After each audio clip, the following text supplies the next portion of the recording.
विहार देखिए प्राकृतिक आपदा का दूसरा इकाई बता रहे हैं। इकाई 2 यूनिट 2 प्राकृतिक आपदा एवं प्रबंधन, बाढ़ और सुखाड़। अगले बार में हम लोग पढ़े पीछे वाले में भूकंप और सुनामी। यूनिट 1 में पढ़े प्राकृतिक आपदा, भूकंप और सुनामी। लेकिन आप दूसरा में हम लोग पढ़ेंगे बाढ़ और सुखाड़। तो आप लोग ये बात जान चुके हैं कि बाढ़ अगर सुखाड़ कब होता है, जब 50 सेंटीमीटर से कम बारिश हो तो उसे सुखाड़ घोषित कर दिया जाता है। अब बाढ़ जब नदियों के जलस्तर को पार करके आम क्षेत्रों में जब पहुंच जाता है तो उसको क्या कहते हैं, बाढ़ कहते हैं। तो अब छोटा मोटा था फलना बाबू। अब फलना बाबू के पास जाके देखना है कि कै गो हाथी, कै गो घोड़ा, कै गो ऊँट है। फलना बाबू की औकात का है, मतलब बाढ़ की औकात क्या है और सुखाड़ की औकात क्या है, हम लोग देखेंगे इस भाषा में। आप अक्सर ये सुनते होंगे तथा टेलीविजन और समाचार पत्रों से जानकारी मिलती होगी कि देश के किसी भाग में बाढ़ की स्थिति तो कहीं सुखाड़ की स्थिति है। सही बात है। और जब हम लोग टेलीविजन सुनते हैं तो देखिए भाई यहाँ के एडीएम कहाँ है, देखिए जलस्तर से पूरा प्रभावित हो गया, यहाँ की आम जनता प्रभावित है, सरकार की कोई ध्यान नहीं है। नीतीश कुमार हेलीकॉप्टर से जाते हैं, अरे भाई ये जलमग्न हो गया, जल्दी जल्दी राहत पहुँचाइए, मुखिया जी घर में, पंचायत जी घर में। हमें याद है एक बार कि ब्रेड गिराया गया था, याद तो नहीं है, सुने हैं। सच्चाई ये है कि सुने हैं ब्रेड गिराया गया था हेलीकॉप्टर से। अब हमारे पता नहीं, तुम तोरा का बता, शायद 75 के बाढ़ में गिराया गया था। बाढ़ और सुखाड़ वे प्राकृतिक आपदाएं हैं। बाढ़ और अब क्या बोले, बाढ़ और वही लगा पोटी परी परी जगमुआ पंडित भया न कोई, ढाई आकर प्रेम का परे से पंडित हुए। बाढ़ और सुखाड़ वे प्राकृतिक आपदाएं हैं जिनका संबंध वर्षा से है। इन लोग को वर्षा नहीं ना जी? अच्छा ये वर्षा है, सुखल वर्षा है। बाढ़ और सुखाड़ से बाढ़ का संबंध है। अगर अतिवृष्टि तो सुखाड़, अति माने ज्यादा, अतिवृष्टि तो बाढ़, अनावृष्टि तो सुखाड़। जब मानसूनी वर्षा अत्यधिक होती है तो नदियों के जलस्तर में उफान आ जाता है और बाढ़ की स्थिति उत्पन्न हो जाती है। लेकिन जब वर्षा ऋतु में आसमान से बादल गायब हो जाते हैं तो तेज धूप निकल जाती है तो कृषक खेती का काम नहीं कर पाते हैं और पीने के लिए पानी भी किल्लत हो जाती है। इसे सुखाड़ की स्थिति कहते हैं। मतलब यहाँ पे सीधे सीधे संबंध है भौम जलस्तर से। अगर बाढ़ आ गई तो ठीक है, नदी नाला तालाब ये सब भर गए तो भौम जलस्तर का सब पानी कहाँ जाता है, अंदर जाता है ना जमीन के अंदर। तो जमीन के अंदर जाता है तो पृथ्वी का जो जलस्तर है वो क्या हो जाता है, भौम मतलब भूमि अंदर वाले जलस्तर का ऊंचा हो जाता है। लेकिन अगर सुखाड़ आ गया तो जो जैसे कोठी में जो धान रखे हुए हैं अब वही चावल सब खा गए तो फिर कोठी में हाथ डालेंगे तो क्या मिलेगा, खाली। तो ये साल खाली हो गया कोठी, या फिर अगला साल भर देंगे और फिर हाथ डालेंगे तब ना फिर बरसात तक मिलते रहेगा। तो अगर बरसात नहीं होती है तो भौम जलस्तर कम जाता है, पानी पीने की किल्लत हो जाती है। हम लोग देखिए बम्बई महासागर मतलब कि महानगर है और महासागर के बीच में है, लेकिन पानी पीने के लोग तरसते हैं। आइए देखिए हम इसका ट्रेलर आपको दिखा रहे हैं। जेठालाल गड़ा टंकी से पानी आता है ना, तो वो दिन हमारे यहाँ नहीं आ जाए। चंपकलाल जेठालाल गड़ा वाला में है ना, उसको क्या सीरियल का क्या नाम है जी, तारक मेहता का उल्टा चश्मा। तो उसमें दिखाया है, कहीं वो स्थिति आ गया हमारे यहाँ तो क्या होगा जरा सोचिए। तो इसे बचने के लिए आप लोग फालतू पानी न गिराया जाए। देखिए एक बात हम आपको धर्म के मामले में बता दूं, इस्लाम में लिखा गया है कि जरूरत से ज्यादा पानी गिराना गुनाह है। इसलिए 1 लोटा जल से ही वजूद बना लिया जाता है। वजूद बोलते हैं जी, क्या बोलते हैं उसको, वजूद बोलते हैं। वजूद का मतलब होता है अपना जमीर पैदा करना, यानी ईश्वर को स्वीकार करना। हाथ पैर हम धो लिए, या अल्लाह या ईश्वर मैंने हाथ पैर धो लिया, मेरा शरीर भी पाक है, मेरा आत्मा भी पाक है, और मेरी नमाज को कबूल करो। बात समझ में आया? लेकिन जितना मन नहाना, 1 बाल्टी से नहा रहे 2 बाल्टी से, 1 बाल्टी से हम नहा लेंगे तो क्या हुआ ना, बेवकूफ, बचाएंगे तब ना कल बचेगा।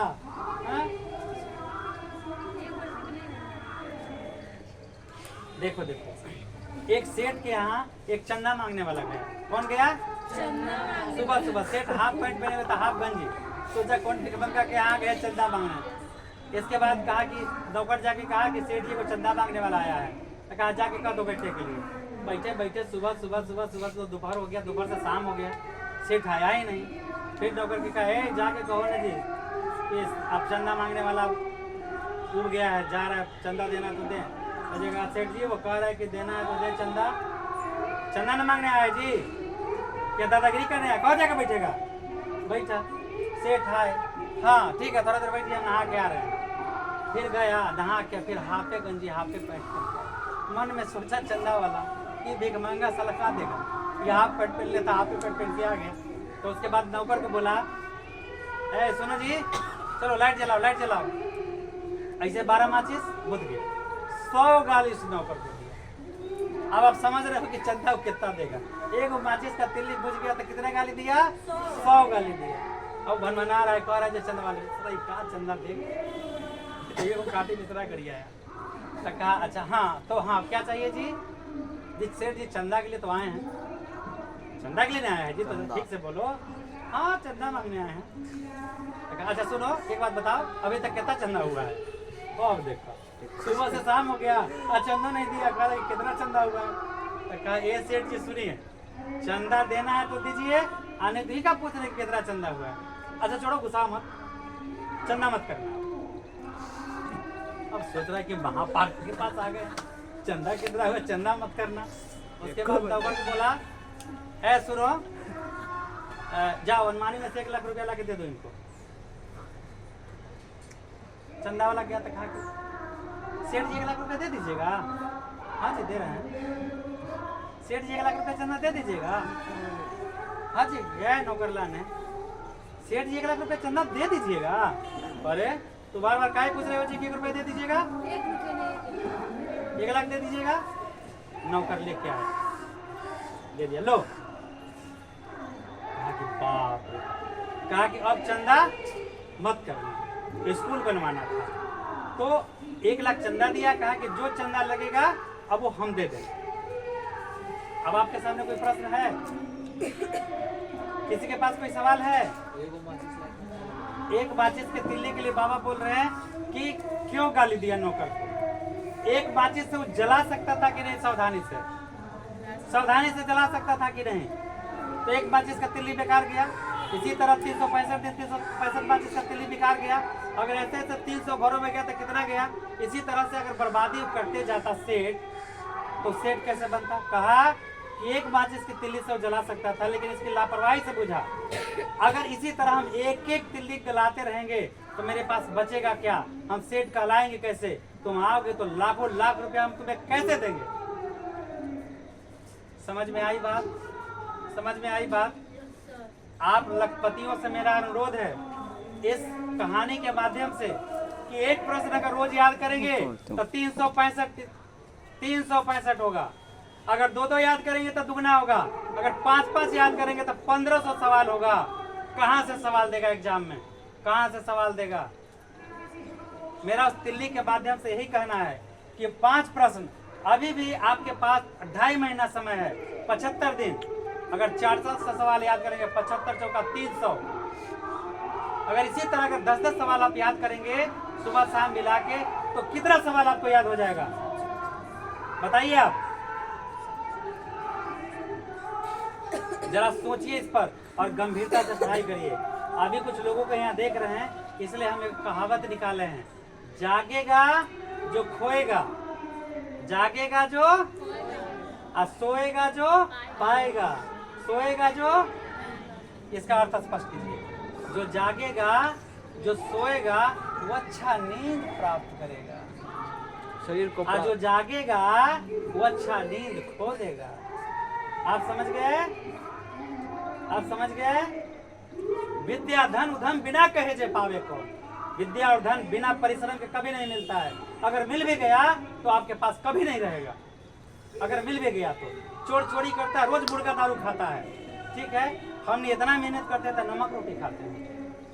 कहाँ से पैसा लाता है? एक कभी धून धना, कभी मोटी चना, कभी वही मना। तो कितना को याद करने के लिए यहाँ से भेजते हैं कि जाओ 2 घंटा के बाद याद करके आना। ठास निद्रा ठास बोझना, यहाँ पहुँच गया 0 नंबर। साबुन के ढेर मास्टर कहता है कि ये दिन भर लेकर के बुलेली रहते हैं। अरे तू लोग तो अगर पढ़ोगे तो हम कहाला बुलेले रहेंगे। हम सोचते इतना ही कि तो सब मेरी बेटियां हैं, जिस तरह मेरे बच्चे पर ध्यान रखे उसी तरह तुम पर ध्यान रखे और पढ़ाई करो, अपने जीवन को सफल बनाओ और IAS दिव्या मिश्रा बनो। नहीं बनना है कि बस बस है फलना अच्छा बहुत अच्छा चापलूसी हम बक्कर नहीं लेगा, सीधा स्पष्ट इंटरव्यू दो। ये आप अवसर में सुने होंगे टेलीविजन पर, बाढ़ समाचार पत्रों में कि बाढ़ की स्थिति कहीं सुखाड़ की स्थिति पैदा होती है। इसे कैसे होता है? अतिवृष्टि और अनावृष्टि से। अतिवृष्टि तो बाढ़ आ गया, अनावृष्टि तो सुखाड़ हो गया। बताइए अतिवृष्टि तो क्या हुआ जी मैडम लड़की बताइए, अतिवृष्टि को क्या कहते हैं? अनावृष्टि को क्या कहते हैं? बाढ़ की स्थिति उत्पन्न हो जाती है। लेकिन जब वर्षा ऋतु के आसमान से बादल गायब हो जाते हैं तो तेज धूप निकल जाती है, किसान का चमड़े जलते हैं, किसान बेचारा हाय हाय करके फसल रोपा हुआ रहता है, सब लहलहा के सूख जाता है, उसके चेहरे पर मुस्कान खत्म, मायूसी शुरू। बताइए जो हमको खिलाता है वही बेचारा मायूस है। मानसून की अनिश्चितता के कारण भारत के किसी न किसी भाग में प्रतिवर्ष बाढ़ का आगमन होता रहता है। कुछ नदियां में सभी जगह क्या लिखता है? मानसून की अनिश्चितता, निश्चित नहीं है कि मौसम में बारिश होगा ही होगा, कभी होगा क्या कहीं नहीं होगा, कभी बहुत ज्यादा हो गया। कुछ नदियां तो बाढ़ की विभीषिका के लिए बदनाम हो चुकी है, जैसे बिहार की कोसी नदी को शोक कहते हैं, ये तो बदनाम हो गया है, नाम है बदनाम हो गया। नदी पश्चिमी बंगाल में दामोदर और तीस्ता नदी, असम में ब्रह्मपुत्र, उड़ीसा में महानदी, आंध्र प्रदेश में कृष्णा और गुजरात में नर्मदा का जल समय समय पर कहर बरपाते रहता है। बाढ़ तो प्राचीन समय से ही आते रहे हैं। भारतीय धर्म ग्रंथों के अनुसार वर्षा का देवता इंद्र है। वर्षा का देवता लफंगा इंद्र है, गुंडवा इंद्र है, एक नंबर का। ओकर देखे कहीं फोटो देखे हैं? यही बतवा तो हमारा बेकार लगता है लोगों का। ओकर दे ओकर छोड़ो, खैर छोड़ो। वो एक नंबर के ऋषि मुनि के पत्नी को नहीं छोड़ा, इतना हाई क्वालिटी का नंबर किया। बाढ़ तो प्राचीन समय से ही आते, इसको कौन इंद्रराज बना दिया था बेवकूफ? भारतीय धर्म ग्रंथ। अब बताइए, उस समय वो इंद्रराज था, एक नंबर का गुंडा लफंगा इंद्रराज था। तो आज का भी तो गुंडा लफंगा नेता है, आज कहाँ बदल गया है धर्मराज? इनको क्रोधित होने से भी हमारी भारी वर्षा और भारी आपदा आती है, उनका क्रोधित होगा लफंगा। हाल के बाद वर्षों में बाढ़ की स्थिति मानवीय कारणों से भी उत्पन्न होने लगी है। बाढ़ को रोकने के लिए बांध और तटबंध बनाए गए हैं, लेकिन नदी का बढ़ता जलस्तर को तोड़ देता है। सुरक्षा के लिए तो बांध बनाए जाते हैं, लेकिन अब सरकार बना दिया, ओकरे में से आप मिट्टी कोड़ के ला रहे हैं, तो टूटेगा नहीं। एक टोकरी मिट्टी ले जाकर रख दीजिएगा तो मजबूत हो जाएगा ना जी। तो अनेक ऐसे क्षेत्र भी हैं जहाँ प्लावित हो जाते हैं। प्लावित बने जलमग्न हो जाना, प्लावित बने प्लवन का सिद्धांत कौन बताएगा? जो बताएगा उसको एक टॉपिक देंगे। आर्कमिडीज के प्लवन का सिद्धांत। या अल्लाह, बहुत बहुत शुक्रिया। आपका टॉपिक बच गया। टॉपिक बच गया ना? हाँ कौन तो बोलो, ये बोलो जी बोलो। तो कह रही है कि आप बोले तो उसको टॉफी देने के लिए उधार नहीं दे देने का तो उधार देते हैं ना, छोड़ो इज्जत मेरा बेइज्जती मत करो। 2020 में भारत नेपाल की सीमा पर कोसा के पास तटबंध के टूटने से आई बाढ़ की कोसी की धारा ही बदल दी थी। 2008 में जब बाढ़ टूटा था, कहाँ टूटा था? कोसा के पास। भारत नेपाल की सीमा पर कोसा के पास तटबंध जो बांध था वो टूट गया। देखिए पूरा जलमग्न हो गया, पानी ही पानी है। देख लीजिए आप लोग, देख रहे हैं। कुछ लोग ऊंचाई पर जा रहे हैं जान बचाने के लिए, कुछ लोग पानी में दह रहे हैं, कुछ लोग लंगड़ा के गिर रहे हैं। बांग्लादेश बाढ़ का देश। बांग्लादेश मतलब बाढ़ का देश। तो गंगा हिमालयात निसरती बंगोपसागरे पतती। देखिए ध्यान से,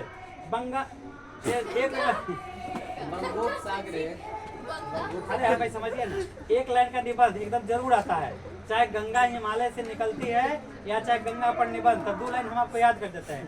गंगा हिमालयात प्रभवती या गंगा हिमालयात निसरती बंगोपसागरे पतती, और बंगाल की खाड़ी में जाकर गिर जाती है। तो बांग्लादेश को बाढ़ का देश कहा जाता है। याद हो गया सबको?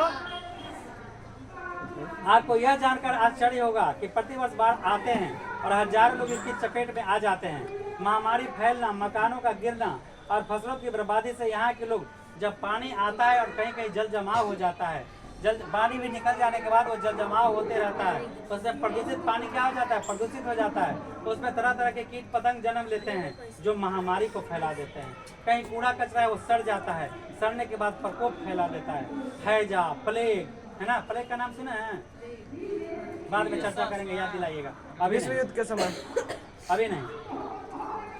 बर्बादी से दुनिया सर्वाधिक घने बसे देश, लेकिन कुछ ऐसे राज्य हैं जो इतनी बर्बादी के बाद भी यह दुनिया के सर्वाधिक घने देश में बसे हुए हैं। यह राज्य की बाढ़ से भी जुड़ा हुआ है। बाढ़ का जल न सिर्फ बर्बादी लाता है वरन बाढ़ प्रभावित क्षेत्रों में प्रतिवर्ष जलोढ़ मलबों का निक्षेपण करता है, जिसमें प्राकृतिक उर्वरक खनिज की बहुलता से विश्व के सर्वाधिक उपजाऊ मैदान। बाढ़ आता, सुखाड़ आता है तो दो तरफा लेके जाता है, अब बाढ़ आता है तो एक तरफ देके जाता है। पहला तो उर्वरक मिट्टी, उपजाऊ मिट्टी को डाल देता है वहाँ, ठीक है, अब भूमि में नमी ला देता है, फसल रोपेंगे। इस क्षेत्र में गेहूं रोपिए, मतलब दक्षिणी बिहार में तो कम होगा, और उत्तरी बिहार में जो गंगा के क्षेत्र में 1.5 मन कट्ठा गेहूं जाता है। सुनिएगा तो आश्चर्य, 1 कट्ठा में 1.5 मन, यानी 1 बीघा में 30 क्विंटल, 20 क्विंटल या 10 क्विंटल, 15 क्विंटल, 1 क्विंटल में 100 केजी होता है, जिससे उर्वरक दे जाता है, विश्व के सर्वाधिक उपजाऊ मैदान में एक बनाता है। बाढ़ के जल के उतरते ही किसान खुशी के गीत गाने लगते हैं और देखते ही देखते बाढ़ की भूमि फसलों से लहलहा उठती है। तो सही में दियर क्षेत्र में जाइए तो इतना अच्छा टमाटर, इतना अच्छा मतलब गेहूं लगा होता है कि क्या कहना है। बाढ़ प्रबंधन, बाढ़ और तटबंध का निर्माण। जो बाढ़ आता है हम उसका प्रबंधन करेंगे कैसे? तटबंध, तट को बांध करके, बांध बना करके, पुल बना करके, डैम बना करके हम उसका नियंत्रण कर सकते हैं। जैसे नीतीश बाबू क्या बनाए हैं? अरे ना भाई, जन में सब लइकवा लइके घूमो है, सब मरीन ड्राइव बनाए हैं।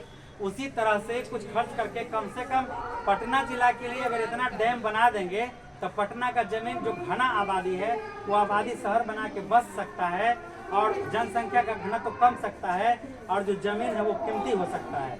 हो सकता है कि नहीं हो सकता है? बाढ़ के विनाशशीलता को रोकने के लिए बांध और तटबंध बनाने का कार्य अंग्रेजों के समय से ही होता रहा है, लेकिन अंग्रेज के नाम लेते खीस बढ़ता है। लेकिन स्वतंत्रता के बाद बाढ़ जैसे आपदा के प्रबंध हेतु बाढ़ बनाकर तटबंधों के निर्माण द्वारा रोकने का प्रयास किया जा रहा है। कोसा से तटबंध टूटने के बाद तथा कई नदियों के बाद में दरार आने के बाद इस प्रबंध पर प्रश्न चिन्ह उठ गया है। जो कोसा में बांध टूटा तो भाई डर बना रहता है। कोमल जी कहाँ पे बांध बना था? आप इनसे बात कर रहे हैं, दोस्ती प्यार के बाद में करिएगा, पहले पढ़िए। कोरोना सिखाया ना, देखियो लड़कियां करिए, हमारा फॉर्मूला है न अधिक दोस्ती न अधिक प्यार, टूट गया तो गम नहीं और रह गया तो कम नहीं। हाय मैं तेरे बिना जी नहीं सकता, क्यों नहीं जी सकता? वही तो 50 सकता है, भर के दिखाओ तब हम दिखाएंगे। कोसा से तटबंध, हाँ तो लेकिन भारत ही नहीं, चीन, मिस्र, पाकिस्तान और नाइजीरिया जैसे देश में भी नदियों पर बांध बनाकर कृत्रिम जलाशय का निर्माण किया गया है। जल की निकासी और प्रक्रिया से होने का प्रबंध, अगर हम उसके निकासी का प्रबंध कर देंगे तो बाढ़ का प्रबंधन हो गया, होता है, बाढ़ जैसी स्थिति उत्पन्न नहीं होती है। अगर एक हम रेखा ये बना देंगे, डैम बना देंगे तो सारे पानी कहाँ से गुजर के जाएंगे? उसी से। अब पटना में कलेक्ट्रेट घाट को काट रहा था, बोल्डर वगैरह लगा के उसको बनाया, सुरक्षित किया ना डैम बना के। उसी तरह से जैसे इस तरह तो सुरक्षित किया हो उतना ही क्षेत्र को उस तरह से भी सुरक्षित कर दो। अब देखो कितना मजा हो जाता है, कितना कीमती जमीन हो जाता है। अब आइए कुछ परियोजना। क्या आप जानते हैं कि नदियों पर बांध बनाने से कृत्रिम जलाशयों का निर्माण होता है? भारत के कुछ कृत्रिम जलाशयों के नाम दिए गए हैं। भाखरा नांगल बांध या भाखरा नांगल परियोजना, सुने हैं? हाँ सुन लिए, भाखरा नांगल बांध। अब भाखरा नांगल वही परियोजना हो गया। कहाँ बना है? ये सतलज नदी पर। कहाँ बना है? और कहाँ है? गोविंद सागर। कृत्रिम जलाशय का नाम है गोविंद सागर। कृत्रिम जलाशय का क्या नाम है? गोविंद सागर, जो भाखरा नांगल बांध पर बना है। नर्मदा परियोजना, नर्मदा पर बना हुआ है सरोवर, इसको कहते हैं सरदार सरोवर। नागार्जुन परियोजना कृष्णा नदी पर बना है, नागार्जुन सागर इसको कहते हैं। कावेरी परियोजना कावेरी में बना है, कृष्णा सागर कहते हैं। इसके बाद रिहंद बांध, रिहंद पर बनाया गया पंथ सागर कहते हैं। पंडित जी कैसे कहते हैं? गंगा गंगा कावेरी सिंधु कहते हैं ना, तो याद हो गया गंगा कावेरी सिंधु सतलज। अब हम पंडित जी हो जाएंगे तो फिर पंडित जी के हक मारा जाएगा ना जी। एक दिन फोटो दुकान वाला के पास गए तो बेचारा फोटो वाला कहता है का सर आपको का फोटो मशीन खरीदी है? बात तरीके आप काहे से पूछ रहे हैं जी? तो कि एगो सर फोटो कॉपी मशीन खरीदे हैं, बताइए। अगर दूधे वाला खेतों कर ले, दूधे वाला कपड़ों मशीन बुन ले, दूधे वाला कपड़े की सिलाई कर ले, तब बाकी लोग क्या करेगा? जरा सोचना चाहिए निर्लजों को। अरे एक काम करो ना, हाँ अब घरों से बाहर कहीं निकल निकलेंगे उस दिन जिस दिन तुम लोग अच्छा रिजल्ट लाएगी।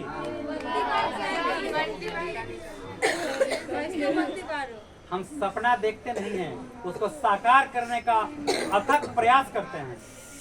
चलिए, तटबंध टिकाऊ प्रबंध नहीं है। तटबंध जो है वो टिकाऊ प्रबंध नहीं है। इनसे टूटने और भयावह स्थिति उत्पन्न होने की अतः इस अच्छा जो हम तटबंध मिट्टी से बनाते हैं, ठीक है, अगर उस पर बोल्डर लगा दें और उसे तार से बांध दें तो क्या बोल्डर को काट देगा? What is boulder? पत्थर का टुकड़ा बड़ा बड़ा इज बोल्डर। देखो मेरा चेला नेपाल गया तो कहा कि व्हाट इज प्राइस ऑफ खीरा? व्हाट इज प्राइस ऑफ खीरा? आइए वापस, नहीं ऐसी बोला था। इनके टूटने से और भी भयानक स्थिति उत्पन्न होती है। अतः इस अवधारण, हाँ मान लीजिए कि यहाँ बांध बना हुआ है, अब बांध टूट गया, बगल में हमारा घर है, तब पता नहीं चलेगा कि कहाँ गए हम। हड्डियों मांस के नहीं पता चलेगा, अब दाहो संस्कार नहीं हुआ, अब पुड़ियों नहीं चलेगा। कैसे सर जी घर में रहेंगे तो कैसे चलेंगे? तो बताइए आप ही कि जब ढहते विश्वास में लक्ष्मी का घर ढहा था तो क्या क्या बचा था? तो सर इस प्रश्न का उत्तर चाहिए हमको। सिर्फ लक्ष्मी दलाई नामा बांध टूटा था, सिर्फ प्रश्न का उत्तर चाहिए। लक्ष्मी बची। इनके टूटने से और भी भयावह स्थिति है। तो चलिए, इसके लिए निम्नलिखित प्रयास आवश्यक है। बाढ़ से सुरक्षा के लिए हमको प्रबंध करना चाहिए, इसी को प्रबंधन कहते हैं। और क्या क्या है? ऐसे इमारतों भवनों का निर्माण जो कम लागत की हो, इससे रसायन मिश्रित मालों का उपयोग जिससे बाढ़ के बावजूद मकान बर्बाद न हो सके। बिल्कुल सही कहे हैं। देखिए इनकी सलाह को जरा ठीक से पढ़िए, हम भी पढ़ रहे हैं। ये कह रहे हैं ऐसे इमारत भवन का निर्माण जिनका लागत कम हो, हाँ, तो वही लोगों को टेंडर मिलेगा पुल बनाने का जिनका टेंडर कम हो। कोई दिया है कि हम 1 लाख में पुल बना के दे देंगे, कोई कहा कि हम 1 करोड़ में पुल बना के दे देंगे। तो 1 लाख वाला का ना टेंडर मिलेगा जी, 99 लाख सरकार का बचेगा ना। 1 लाख का टेंडर रहेगा, अब 50,000 के मट्टी उट्टी से बना देगा। अब मंत्री जी उद्घाटन करे जाएंगे, जहिए टूट जाएगा। सुनिए जरा इनका बात सुनिए। ऐसे इमारत भवन का निर्माण जो कम लागत में करे, हाई क्वालिटी का सीमेंट देंगे, अच्छा मजदूर कारीगर इंजीनियर बुलाएंगे तो उसके लिए अच्छा पैसा लेगा ना जी। बोलिए, तो हमको सलाह दे रहे हैं कि घरों बनाइए मजबूतो हो। और आप बताइए सरकार क्या सलाह दे रही है कि कैसा पुल बनाया जाए, घर बनाया जाए? मजबूत। कुछ लोग हया बाकी छोड़ दिए हैं, का डिग्री लिए हुए रहते हैं। बाद में समझ कर रहिएगा। इसमें रसायन मिश्रित कच्चे मालों का प्रयोग हो जिससे बाढ़ के बावजूद मकान की तो नहीं, मेरा कहना है कि कीमत कम नहीं हो। ये बात समझिए। हम सरकार के नियंत्रण में ठेकेदार को नहीं देंगे, ठेकेदार को बांध बनाने के लिए नहीं देंगे, हम सरकारी कर्मचारी को बांध बनाने के लिए देंगे। फलाना इंजीनियर ये काम बांध बनवाओ, अगर हुआ तो तेरे पूरे परिवार को डैमेज चुकाना पड़ेगा, घर खेत बेच के चुकाना पड़ेगा। वो इंजीनियर ऐसा नहीं करेगा क्योंकि उसका वेतन चला जाएगा, जिंदगी चला जाएगा। जैसे किसी अधिकारी को देख रेख में दे देंगे, 5 को इंजीनियर अगर वहाँ काम करेगा तो बताइए एक को डैम नहीं टूटेगा। 10 एक का मसाला दे देता है, 4 एक का मसाला दे देंगे, उसमें पानी लगने से डंप प्रूफ हम केमिकल डाल देंगे कि डंप प्रूफ हो जाएगा वो, मतलब कि डंप पानी से भी बर्बाद नहीं होगा। यह कहा था कि कम टेंडर, अरे तो टेंडर में कम करते हो, 1 करोड़ का टेंडर करोगे, 50 करोड़ ठेकेदार के हो गया, तो 50 करोड़ में कौन सी घर बनाएगा? ठेकेदार मतलब ठेकेदार मतलब हम ठीक कर दे। ठेकेदार कहता है कि देना बेटा हम ठीक कर दे। ठेकेदार क्या कहता है? देना बेटा हम ठीक कर दे। अरे हमारा घर के लागत आ रहा है 50,000 बनाने, 50 लाख बनाने में, अब 50 लाख हम तुमको दे रहे हैं तो तुम कैसे बना दोगे हमारा घरवा हो? बताओ ना जरा, कैसे बचाओगे? जहाँ 10 को लेबर लगना चाहिए 5 को लेबर लगाएगा, अब घर को पटाना चाहिए 10 दिन भर में 3 बार, और पटाएगा 1 बार, पानी खाली इसी से छीट देगा तो सीमेंट लगा तो धूरी हो गया, मट्टी हो गया। बात समझ रहे हैं ना। तो सरकार के अंडर में देख रेख में हम सलाह देते हैं कि पुल काहे टूट जाता है। सरकार के देख रेख में अनुभवी इंजीनियर और उसके असिस्टेंट के द्वारा अच्छे अनुभवी लोगों से ये निर्माण करवाया जाए और वो पुल कभी नहीं टूटेगा। अंग्रेज यही काम करता था, अपने देख रेख में सारे पुल का निर्माण करवाया जो आज तक डैमेज नहीं हुआ। ये नहीं कि ठेकेदारी किसके मिलता है, मंत्री जी के सारों के, मंत्री जी के भौजाई के, मंत्री जी के देवर के बेटा के, और मंत्री जी के चाचा के, मंत्री जी के भतीजा के, तो टूटेगा नहीं। आम लोगों को मकान बनाने के पूर्व यह जानकारी देना कि मकानों का पूर्णतः नदी के किनारे नहीं, नदी के सरकरी ढालों पर ही बनाना चाहिए। हाँ, ये बात सही है, नदी के किनारे नहीं, मंदिर से थोड़ा हट जाएंगे और उसको कोर के ऐसे स्लेब बाई स्लेब, मतलब कैसे, मतलब सीढ़ी नुमा बनाएंगे, ताकि तट से आके अगर पानी टकराएगा और वापस लौट जाएगा। ऐसे जगहों पर मकान की दूरी कम से कम 250 मीटर की दूरी पर होना चाहिए। घर नदी से कितना दूर पर होना चाहिए, 250। और वहाँ पर अगल बगल में क्या लगा देंगे, झाड़ी वाड़ी भी लगा देंगे। बाढ़ के बाद जल निकालने की तत्कालिक व्यवस्था होनी चाहिए। इस कारण ग्राम पंचायतों की अहम भूमिका हो सकती है।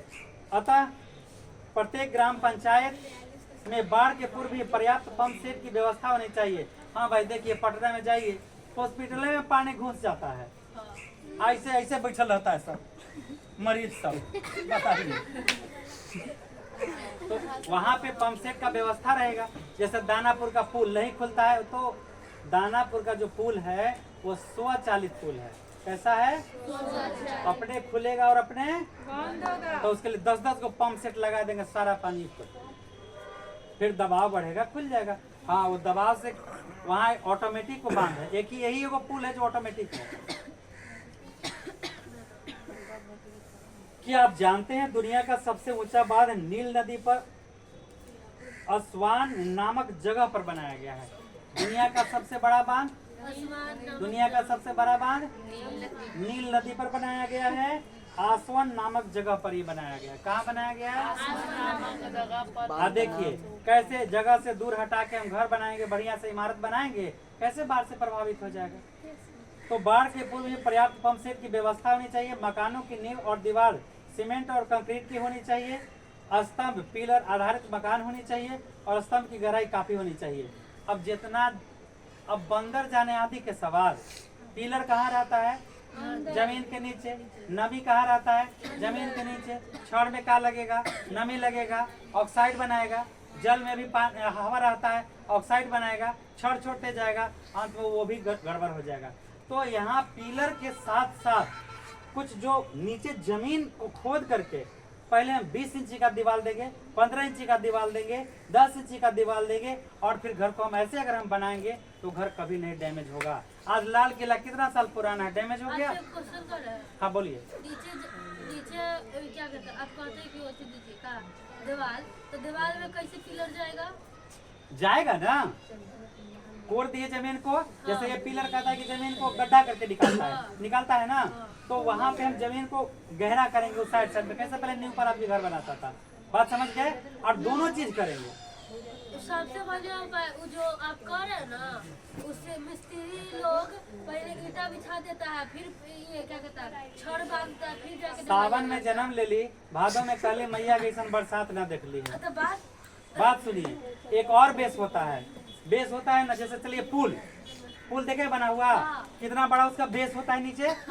आप देखिएगा नीचे वाला बेस अगर 50 इंच का है, तो ऊपर बेस आएगा 40 इंच का, ऊपर बेस आएगा 30 इंच का, ऊपर बेस आएगा 25 इंच का, अब पूरा लूट लिए हुए रहता है। मेरा बात आप समझे कि नहीं समझे, मेरा बात समझे कि नहीं समझे। अगर इसी तरह का बेस अगर यहाँ हमारा घर के पिलर में भी अगर दिया जाएगा तो कभी डैमेज नहीं होगा। अब बात समझ गए। तो अभी हमें आपने बताया कि वैकल्पिक प्रबंध क्या क्या है। इमारत हम अच्छे ढंग से बनाएंगे, पूरा जानकारी के अनुसार बनाएंगे, अच्छी क्वालिटी का हम सब सामान देंगे, तो मेरा घर मजबूत बनेगा और बाढ़ से और भूकंप से दोनों से भी प्रभावहीन रहेगा, मतलब उससे प्रभाव नहीं पड़ेगा। चलिए, इसके बाद पूर्व सूचना का प्रबंध। अगर हमको बाढ़ आने के पहले जैसे अतिवृष्टि हो गया तो हमको संभावना है कि पूर्ण रूप से बाढ़ ही बे करेगा, तो हमको उसके पहले खाने पीने रहने इस सब चीज़ का क्या कर लेना चाहिए, प्रबंध कर लेना चाहिए। बाढ़ पूर्वानुमान के लिए सुदूर संवेदन सूचनाएं निश्चित रूप से एकत्रित की जानी चाहिए। इससे बाढ़ आने के पूर्व भी संभावित क्षेत्रों में सूचना के माध्यम से तो आप देख रहे हैं कि रोड रेडियो पर प्रसारण होता है। फलाने जगह वर्षा होने की संभावना है, फलाने जगह अतिवृष्टि की संभावना है, तो पहले सतर्क हो जाइए। ठीक है ना। भात बनाने के लिए आटा और चावल, गेहूँ बनाने के लिए चावल ले लीजिए। बात समझ गए कि नहीं समझ गए? आप लोग समझदार हैं? अरे आप लोग समझदार हैं। समय पर सूचना मिलते ही विद्यालय बंद किए जाने चाहिए। स्थानीय अस्पताल में डॉक्टर और दवाई की व्यवस्था की जानी चाहिए।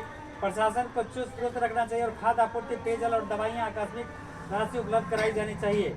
हाँ जी, सबसे पहले बीमारी फैलने की संभावना होती है बाढ़ के समय में। अगर नहीं होता तो किसी को, मान लो ऐसे महिला जो बच्चे को जन्म देने वाली है, बीमार लोग हैं, बुरे लोग हैं, इन लोगों को तो परेशानी होती है ना। तो ये सब व्यवस्था पहले से हम लोगों को करके रखना होगा। बाढ़ ग्रसित क्षेत्रों के लोगों को तैराकी होने का प्रशिक्षण देना चाहिए। हाँ, तैराकी होने का प्रशिक्षण देना जरूरी होता है ताकि वो तैर कर भी अपना जीवन को बचा सके। इतना ही नहीं, सभी गांव के पंचायत और विद्यालयों में स्विमिंग जैकेट की व्यवस्था होनी चाहिए, जिससे कि अधिक से अधिक लोगों को तैरने। स्विमिंग जैकेट होता है कि अगर पहन के गिर जाइएगा नदी में तो डूबिएगा नहीं। क्योंकि इसमें हवा बना है। हाँ जी, हाँ जी, बहुत अच्छा। बाढ़ के जल के निचले ही बाढ़ के जल के निकलने से ही सबसे बड़ी महामारी फैलने की संभावना होती है। अतः DDT का छिड़काव, ब्लीचिंग पाउडर का छिड़काव और मृत जानवरों के शीघ्र ही हटाने की व्यवस्था करनी चाहिए।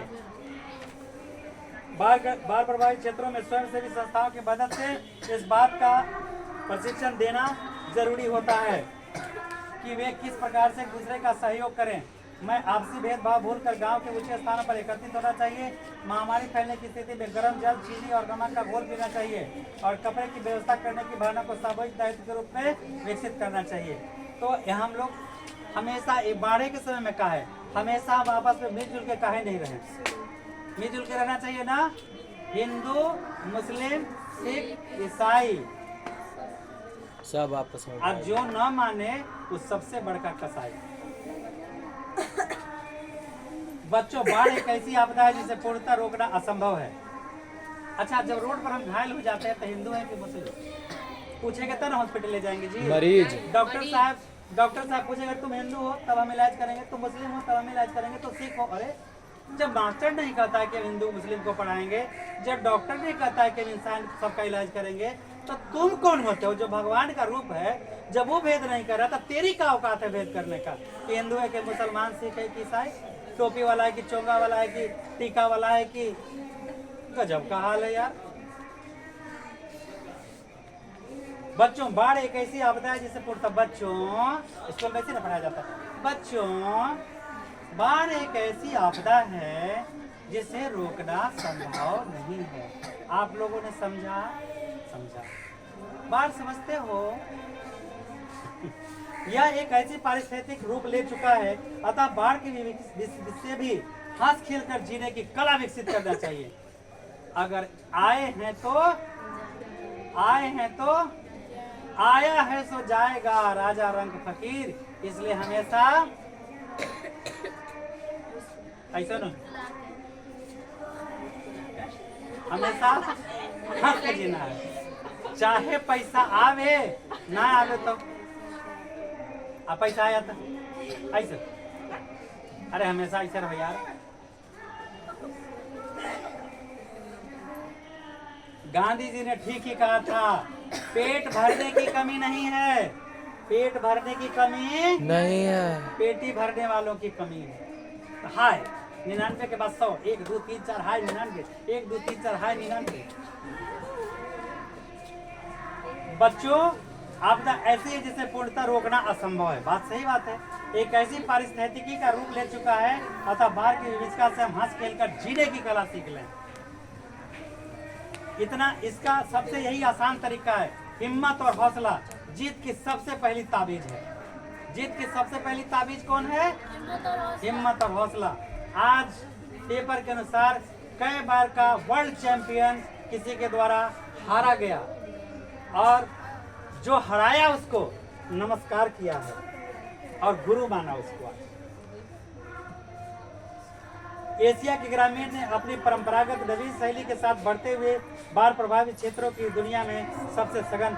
आप जानते, एक बात आप तो जानते हैं ना भाई कि हमारी सभी सभ्यताएं नदी घाटी के किनारे विकसित हुआ। जब वहाँ विकसित हुआ तो सब कुछ घर मकान बना लिया, तो अब छोड़ के बेचारा कहाँ जाएगा? दिक्कत है ना जी। अब आइए सुखाड़। हम लोग बाढ़ पढ़ लिए, भूकंप पढ़ लिए, सब पढ़ लिए ना। अब जरा सुखाड़ के बारे में जान लेते हैं। सूख, सूखा का आड़, तब हो गया सुखाड़।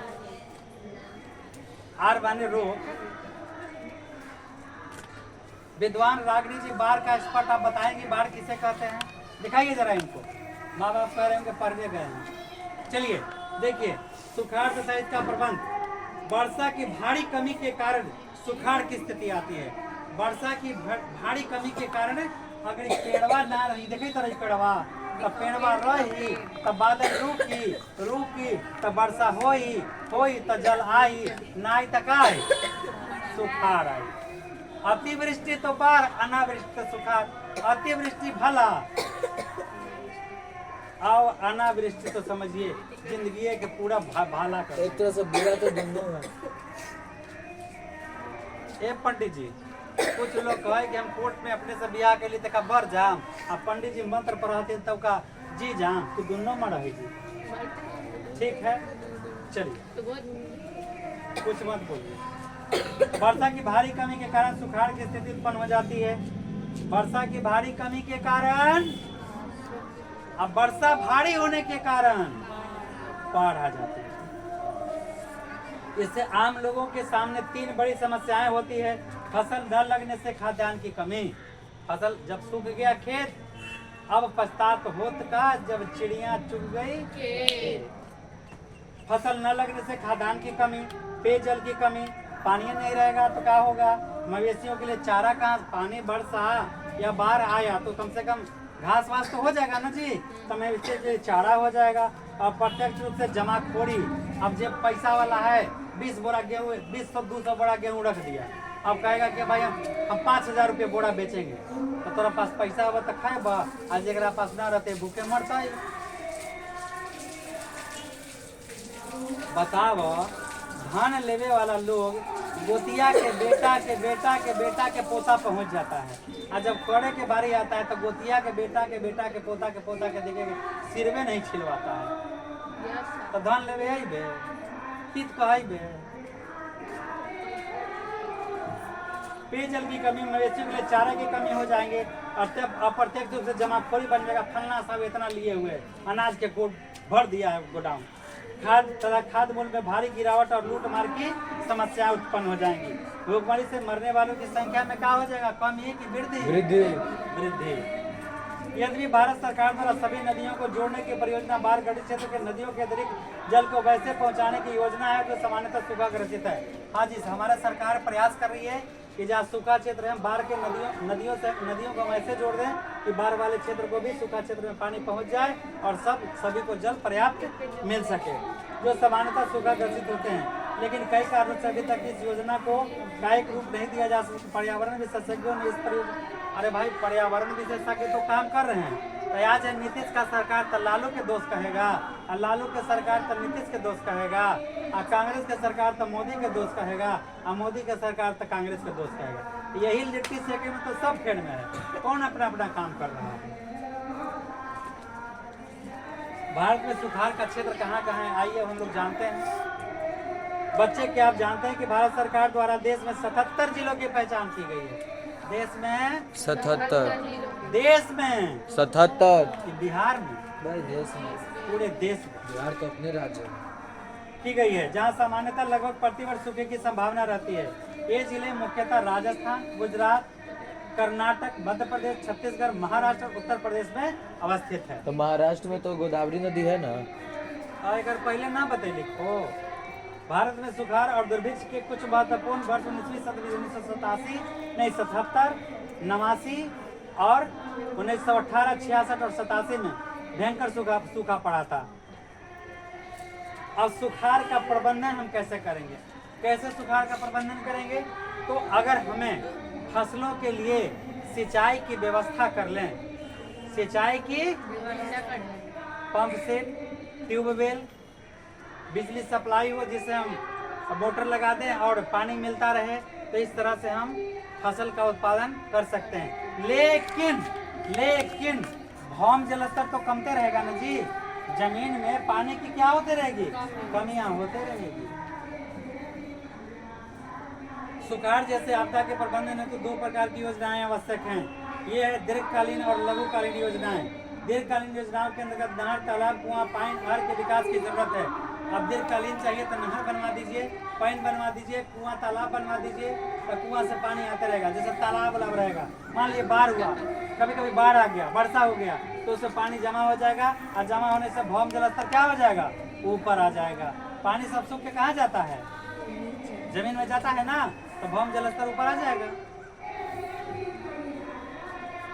पंजाब हरियाणा में नहरों का जाल बिछाकर इन सुखाड़ की समस्या का समाधान किया गया है। बताइए, पंजाब में हरित क्रांति का सबसे ज्यादा प्रभाव पंजाब में पड़ा था और पंजाब में उत्पादन बहुत अच्छा होता है, तो वहाँ नदी, नाला, नहर का सब व्यवस्था है, तो उत्पादन होता है। हमारे यहाँ सरकारी जमीनवा के भर के कहाँ, गबड़ा पर, तो गबड़ा पर है, तो गबड़ा पर कहाँ बन गया जी, स्कूल।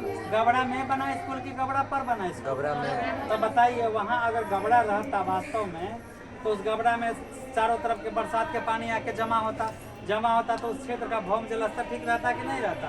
अब बताइए, बहुत अच्छा आपने किया, ये सब अच्छे बच्चे का काम है। सिंचाई आयोग के अनुसार प्रत्येक वर्ष के लगभग 16% भूभाग पर सुखाड़ की स्थिति होती है। कह रहा है कि 16% भूभाग यानी जमीन सुखाड़ के चपेट में आ जाता है। बिहार में भी कोसी कमांड क्षेत्र, गंडक कमांड क्षेत्र तथा चांदन, क्यूल, बरुआ कमांड क्षेत्र सुखाड़ के समय नहर प्रबंधन के द्वारा प्राकृतिक आपदा को कम करने का प्रयास किया जा रहा है। कुछ नदियों से नहर निकाल करके ऐसा प्लान बनाया जा रहा है कि हम सुखाड़ पर काबू पा लें। तालाब बनाने का मूल उद्देश्य वर्षा जल का संग्रहण, वर्षा जल का। अब हम लोग भी जैसा घर बनाते हैं, ठीक है, और घर के बीच में कहीं क्या करें ना, कि जैसा ये पानी का टंकी कैसे बनाते हैं, सब सेप्टिक टंकी बनाते हैं ना, उसी तरह से एक टंकी बना दें कि पानी आएगा और सब पानी गबड़ा में चल जाएगा, तो उसके माध्यम से क्या होगा, भौम जल स्तर बढ़ता चला जाएगा।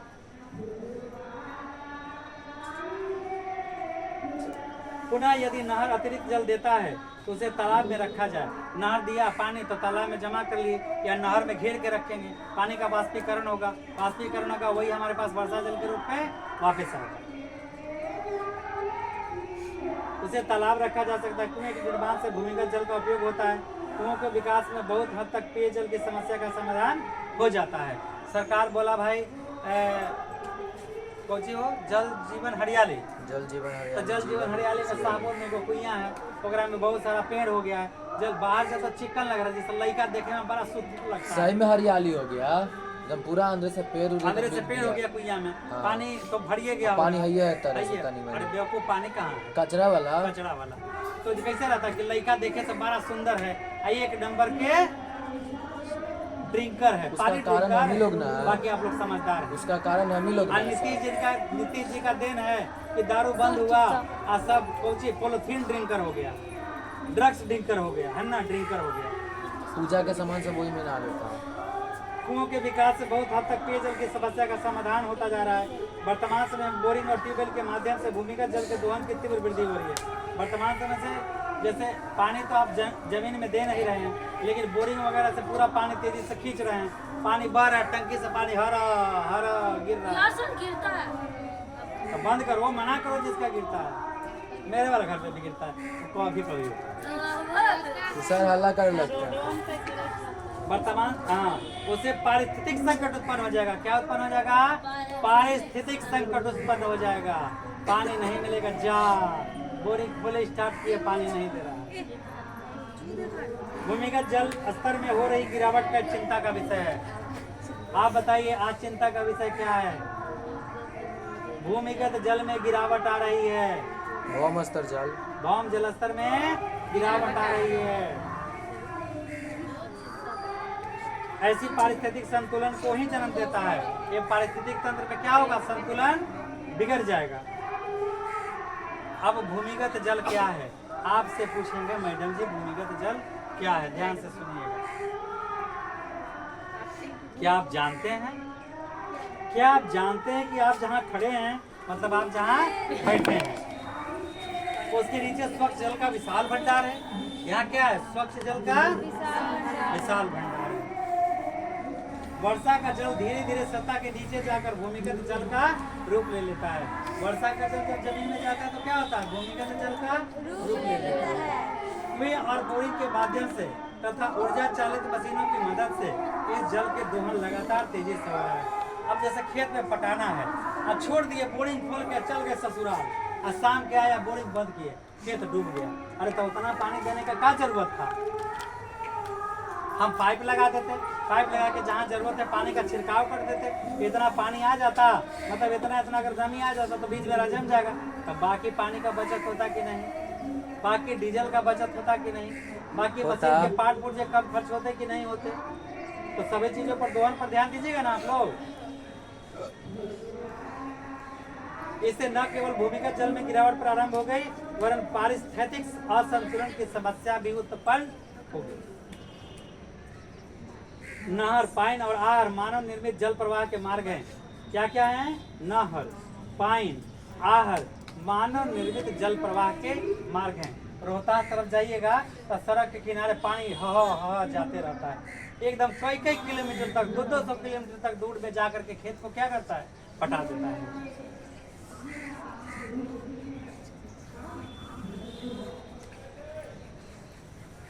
इन मार्गों की मदद से एवं भूमिगत जल का उपयोग मूलतः कृषि कार्य एवं पेयजल के लिए होता है।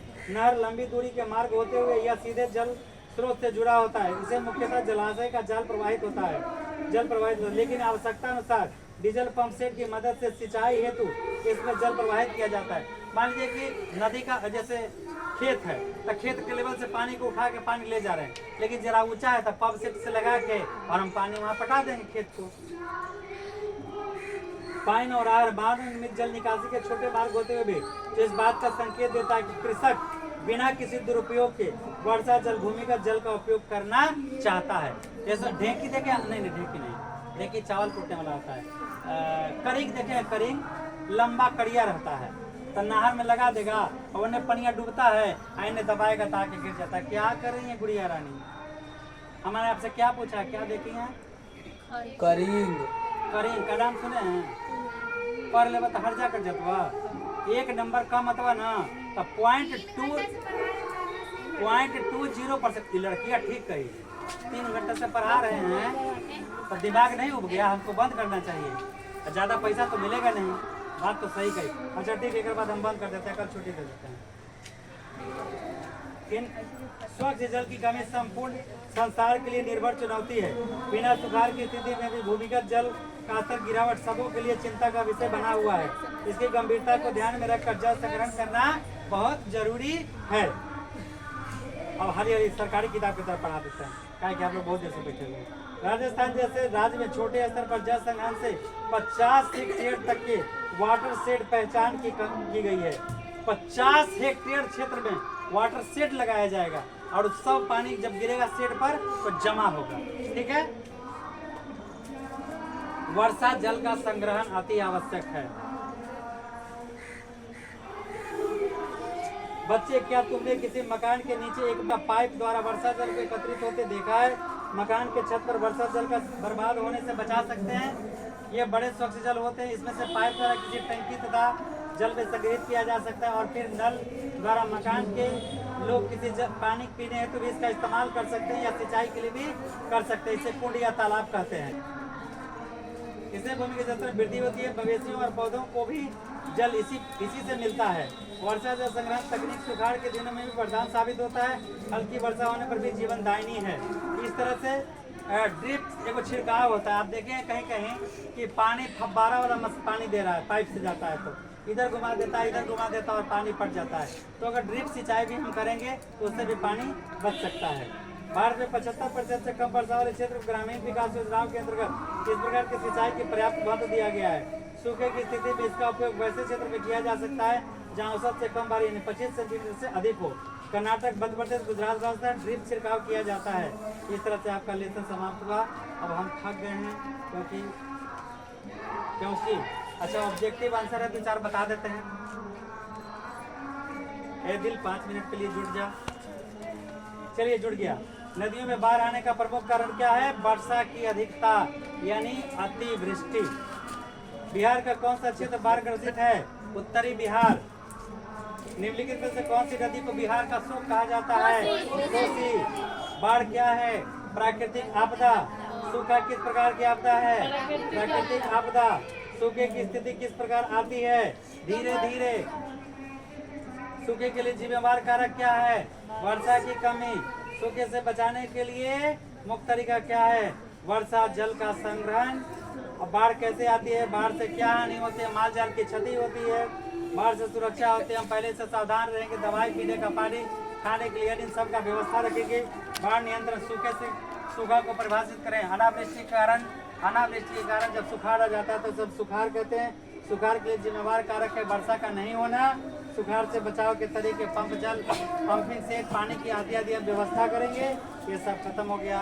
अब बहुत सारी शुभकामनाएं आपको पढ़ने के लिए। आपने हम पर बहुत बड़ा एहसान किया पढ़ करके। तो जय हिंद, जय बिहार। बहुत सारी शुभकामनाएं।